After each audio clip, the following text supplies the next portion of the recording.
দেখো না বুকে কত জ্বালা, তোমায় ভালোবাসি, তোমায় ভালোবাসি, গলায় ফাঁসি পড়তে।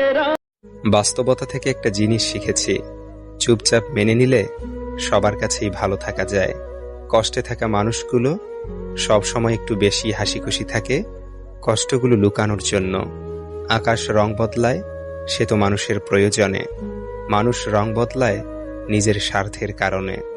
স্বার্থপর মানুষ সবকিছুতেই জীবনে কষ্ট আর চোখের পানি কাউকে দেখাতে নেই, জীবনে সুখ না থাকলেও কখনো বলতে নেই, কারণ কষ্ট সবাই দিতে পারে, কষ্টের ভাগ কেউ নিতে পারে না।